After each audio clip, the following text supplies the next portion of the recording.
Shalom, jemaat yang dikasihi Tuhan, Bapak Ibu, saudara-saudari, pemuda-pemudi dan juga anak-anak sekolah minggu. Sebelum kita mendengarkan firman Tuhan, mari kita bersatu di dalam doa. Tuhan Allah, Bapa kami yang ada di sorga, kami akan mendengarkan firman-Mu, di mana Tuhan pada malam hari ini kami jemaat-Mu GKPS Banjarmasin beribadah di rumah kami masing-masing dalam ibadah pertongkoan keluarga. Berkatilah kami Tuhan di masa-masa yang penuh dengan tantangan ini, agar kami mampu tetap berpengharapan kepada Tuhan. Biarlah firman-Mu menyinari dan menguatkan kami, sehingga firman-Mu membuat kami menjadi lebih tenang dan kuat menghadapi setiap tantangan hidup kami. Dalam nama Yesus Kristus kami berdoa. Amin. Baik Bapak Ibu, saudara-saudari yang dikasihi Tuhan, semoga di tengah-tengah kondisi sekarang ini suasana kehidupan kita berangsur-angsur dapat semakin baik, dan kita semua bersama-sama berdoa kiranya yang menjadi tantangan di dalam kehidupan kita sekarang ini, baik di dunia maupun di negara kita, dapat kita hadapi dengan terus saja berpengharapan kepada Tuhan. Dan semoga kita semua, meskipun dalam kondisi saling berjauhan, kita semuanya tetap saling menyapa dalam dunia maya, dan kita semua bisa dalam keadaan sehat.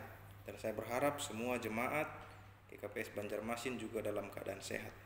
Baik, firman Tuhan tertulis di dalam Yesaya pasal 52 ayat 7 sampai ayat 12. Demikian firman Tuhan. Betapa indahnya kelihatan dari puncak bukit-bukit kedatangan pembawa berita yang mengabarkan berita damai dan memberitakan kabar baik, yang mengabarkan berita selamat dan berkata kepada Sion, Allahmu itu Raja. Dengarlah suara orang-orang yang mengawal engkau. Mereka bersama-sama bersorak-sorai, sebab dengan mata kepala sendiri mereka melihat bagaimana Tuhan kembali ke Sion. Bergembiralah, bersorak-sorailah bersama-sama, hai reruntuhan Yerusalem. Sebab Tuhan telah menghibur umat-Nya, telah menebus Yerusalem. Tuhan telah menunjukkan tangan-Nya yang kudus di depan mata semua bangsa. Maka segala ujung bumi melihat keselamatan yang dari Allah kita. Menjauhlah, menjauhlah, keluarlah dari sana. Janganlah engkau kena kepada yang najis. Keluarlah dari tengah-tengahnya. Sucikanlah dirimu, hai orang-orang yang mengangkat perkakas rumah Tuhan. Sungguh, kamu tidak akan buru-buru keluar dan tidak akan lari-lari berjalan, sebab Tuhan akan berjalan di depanmu, dan Allah Israel akan menjadi penutup barisanmu. Demikian firman Tuhan.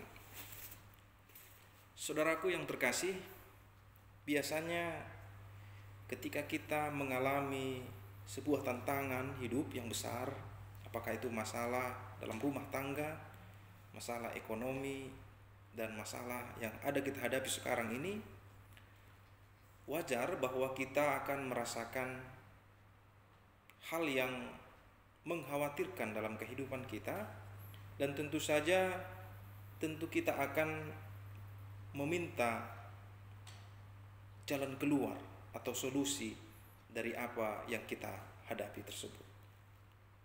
Dan di tengah-tengah kehidupan kita ini, tentu tidak satupun dari kita yang terbebas dari masalah. Secara khusus, apa yang kita rasakan sekarang secara global, dan khususnya kita di negara kita, dan lebih khusus lagi kita di kota Banjarmasin ini, semua kita mengalami dampak yang luar biasa oleh karena virus corona ini.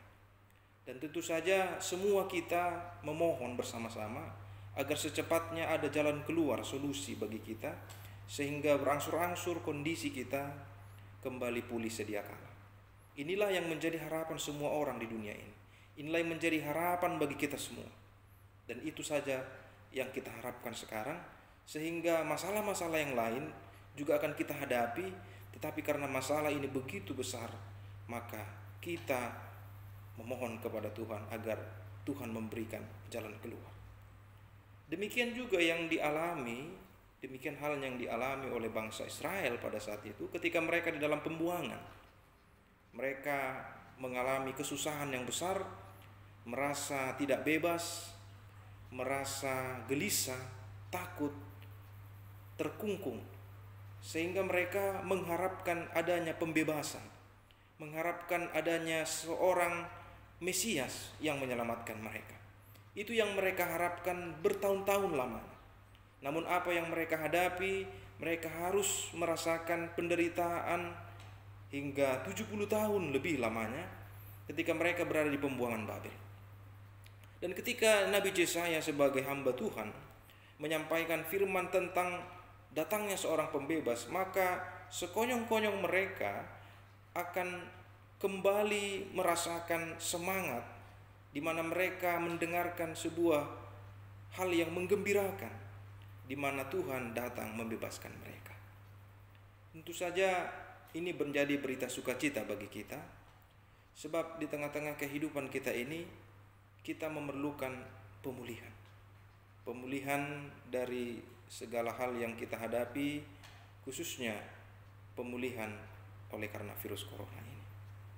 Saudara-saudari, di dalam firman Tuhan di Yesaya ini kita diperhadapkan pada sebuah kenyataan hidup di mana Tuhan Allah berdiri sebagai Allah yang akan membebaskan kita di tengah-tengah kemelut kehidupan yang kita alami.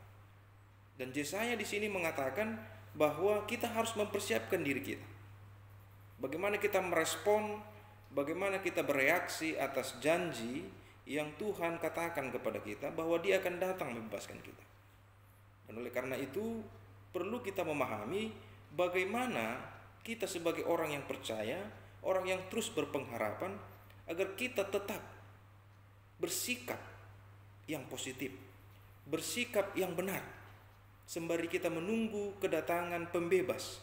Dan kita tahu bahwa kita akan memasuki Minggu Palmarum, di mana Minggu Palmarum artinya adalah di mana kita menyambut kedatangan Yesus, di mana dibuatkan di dalam perjanjian lama Yesus menunggangi menaiki seekor keledai dan disambut dengan meriah oleh orang-orang ketika Dia datang ke Yerusalem.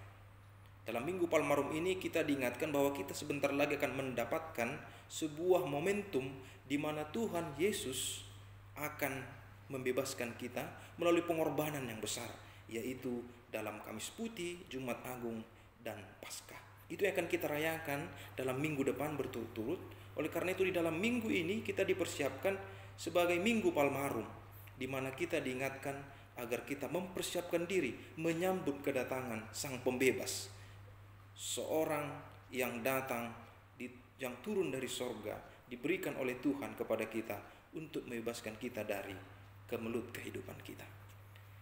Yang pertama sekali adalah bagaimana disebutkan di dalam Yesaya ini, orang-orang yang menunggu kedatangan Tuhan, orang-orang yang datang untuk bersama-sama menunggu hadirnya Sang Pembebas, maka mereka mengabarkan suara-suara yang baik. Mereka akan menyaksikan dan mereka akan bergembira bersorak-sorai. Jadi ada sikap positif yang ditunjukkan oleh orang-orang yang menantikan Sang Pembebas itu. Maka oleh karena itu kalau kita mau refleksikan kehidupan kita sekarang, bagaimana kita menyikapi virus corona ini dengan sikap yang positif? Bagaimana kita menyikapi wabah, menghadapi pandemi virus corona ini dengan hal-hal yang berbuahkan yang baik? Yang pertama sekali tentu bagaimana kita menjaga diri kita supaya tidak terlalu panik. Karena banyak sekarang ini oleh karena banyaknya pemberitaan yang di-share dalam media sosial, sehingga banyak orang yang panik sehingga tidak bisa mengontrol dirinya, menguasai dirinya. Maka yang pertama harus kita lakukan adalah bagaimana kita mengelola, menguasai diri kita agar kita tetap berserah kepada Tuhan, sembari kita juga mengikuti himbauan-himbauan yang benar, baik itu dari para medis, dokter, dan juga himbauan pemerintah. Dan itu sudah kita lakukan, terlebih gereja kita dan dalam konteks rumah tangga kita masing-masing.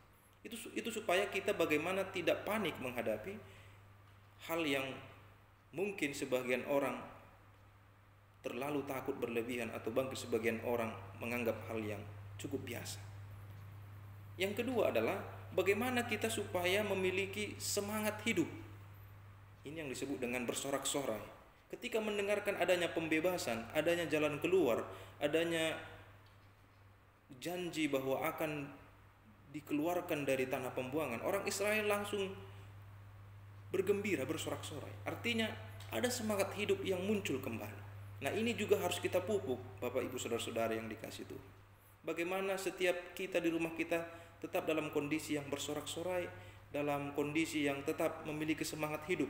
Anak-anak yang mungkin libur oleh karena masalah virus corona ini tetap bisa belajar dengan baik di rumah, ada semangat untuk mau belajar membaca buku di rumah. Orang tua yang mungkin bekerja dari rumah, mungkin ada juga yang masih sebagian kita yang bekerja di kantor, bekerja di rumah sakit, yang harus terus-menerus berhadapan dengan orang-orang yang ada di luar, masyarakat yang ada di luar, juga harus bekerja dengan sorak-sorai, artinya bekerja dengan semangat hidup yang besar. Meskipun banyak sekali tantangan, kita merasa capek, kita merasa letih, tetapi kita diperhadapkan pada suasana hidup di mana kita harus memiliki semangat hidup yang besar. Yang ketiga adalah bagaimana kita bersikap untuk menjadi orang-orang yang kudus. Di sini dikatakan bagaimana kita harus keluar dan menyucikan diri kita agar Tuhan menganggap kita sebagai orang yang berkenan di hadapan. Dalam kondisi sekarang ini jangan sampai kita salah tanggap, Bapak Ibu. Jangan sampai kita menjadi orang-orang yang justru mengambil kesempatan dalam kesempitan. Saya membaca sebuah catatan yang penting dari seorang pendeta, Joas. Dia mengatakan bahwa coronavirus itu tidak jahat. Memang sejak zaman dahulu virus itu sudah ada. Justru yang menjadi jahat adalah manusia yang menjadi agen moral, yang mungkin mereka sengaja mengambil kesempatan dalam kesempitan. Bagaimana mereka menjual masker dengan harga yang mahal, sanitizer dengan harga yang mahal, barang-barang yang dibutuhkan saat ini dengan harga yang mahal, sengaja menimbun barang-barang yang penting itu untuk meraup keuntungan. Itu adalah orang-orang yang justru mengambil keuntungan dalam kesempitan. Orang-orang yang tidak bersikap kudus, orang-orang yang justru bersikap jahat pada situasi sekarang. Justru saat ini kita harus bersatu padu. Saat ini kita mengambil sisi positif bahwa melalui ibadah keluarga masing-masing di rumah, kita semakin erat dalam persaudaraan di keluarga. Hubungan kita, hubungan emosional kita dengan anak, dengan orang tua semakin terjaga. Bagaimana anak sekarang harus lebih terbuka kepada orang tuanya. Manfaatkanlah momentum di mana kita menghadapi wabah ini dengan positif, menjadi orang-orang yang mau terus berdoa mendekatkan diri kepada Tuhan. Bagaimana supaya hidup kita ini tetap berkenan di hadapan Tuhan. Itulah ciri-ciri orang yang menantikan kebebasan, menantikan haluahon yang datang dari Tuhan. Saudaraku yang dikasihi Tuhan, firman Tuhan ini juga menjadi sebuah dahaga yang terbebaskan, menjadi sebuah mata air yang melepaskan dahaga kita, bahwa hidup kita ini adalah hidup yang selalu dalam penyertaan Tuhan, yang pada waktunya Tuhan akan memberikan pembebasan, memberikan jalan keluar. Hanya saja prosesnya yang harus dijalani oleh tiap manusia. Dan sekarang kita menghadapi proses itu. Dan itu sebabnya bagaimana kita sebagai orang yang percaya jangan sampai kita meninggalkan ibadah, jangan sampai kita meninggalkan doa, jangan sampai kita meninggalkan kedekatan kita kepada Tuhan. Bapak Ibu Saudara-saudara yang dikasihi Tuhan, biarlah melalui firman Tuhan ini di tengah-tengah kondisi ini kita bersama-sama saling mendukung, baik itu dalam gereja kita, dalam kehidupan bermasyarakat, dan kita dengan pemerintah, baik kita yang di kota Banjarmasin dan sekitarnya, kita bersama-sama saling bergandengan tangan kita melakukan apa yang terbaik dengan usaha akal budi yang diberikan Tuhan kepada kita, tapi kita juga harus terus-menerus mendekatkan diri kepada Tuhan agar semakin hari kita semakin tenang, berpikir positif, tidak lagi menjadi orang yang gelisah, sebab nyata sudah kebebasan yang akan Tuhan berikan kepada kita. Semoga kita semua malam ini dalam pertongguan di rumah kita masing-masing mendapatkan sebuah sukacita dari firman Tuhan ini. Tuhan memberkati kita semua. Amin. Kita berdoa. Tuhan Allah Bapa kami yang ada di sorga, kami bersyukur berterima kasih kepadamu Tuhan, sebab melalui firman-Mu kami mendapatkan sukacita di tengah-tengah kehidupan kami yang banyak tantangan saat ini. Kami berdoa Tuhan, kiranya melalui kondisi kami saat ini, Tuhan hadir melawat kami, Tuhan hadir menolong kami, sembari kami Tuhan berikan akal budi untuk menjaga kesehatan, untuk menjaga kebersihan, sesuai dengan himbauan dokter, para medis, dan pemerintah kami. Biarlah segala usaha itu Tuhan dapat kami lakukan, dan pada waktunya segala proses yang kami alami ini akan berlalu, virus corona ini, dan kemenangan di depan kami akan kami dapatkan. Berkati setiap jemaat-Mu Tuhan yang beribadah di rumahnya masing-masing, agar mereka tetap terberkati, mengalami ketenangan hati. Jauhkanlah segala pikiran-pikiran yang buruk di tengah-tengah hati dan pikiran mereka, sehingga mereka dalam keadaan tenang, dalam keadaan nyaman, bisa beribadah, bisa bekerja, dan bisa meluangkan waktu mereka bersama-sama dengan keluarga mereka. Ya Tuhan, kami berdoa untuk para medis, dokter, tenaga kesehatan, dan orang-orang yang bekerja di bidang kesehatan, dan orang-orang yang terus berada di garis depan untuk berperang melawan virus corona ini. Berkati mereka Tuhan, berikan mereka kesehatan, kekuatan. Terlebih jemaat-Mu GKPS Banjarmasin, bagi jemaat-Mu yang bekerja sebagai dokter, para medis, perawat, tenaga kesehatan di rumah sakit, dimanapun mereka berada Tuhan, di tempat pekerjaan mereka, berkati mereka, agar semua jemaat ini Tuhan kembali merasakan semangat hidup yang besar, karena Tuhan bersama mereka, Tuhan tidak meninggalkan mereka, Tuhan memberikan akal budi hikmat kepada mereka untuk menolong, membantu orang lain yang kesusahan. Kami juga berdoa Tuhan untuk anak sekolah minggu yang berulang tahun pada hari ini. Kami berdoa untuk Alvito Benedik Purba, ulang tahun ke 13 tahun pada hari ini.